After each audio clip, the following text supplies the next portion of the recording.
ជ្រោះជ្រងសែនជ្រៅទឹកនៅស្ងៀមនឹងដងព្រៃ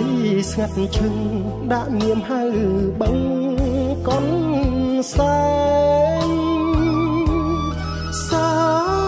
រ៉ាប្រលឹកភៀកកាយប្រឡែងថ្ងៃ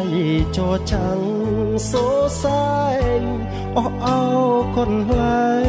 ងកំសាន្តថ្ងៃត្រង់រយំ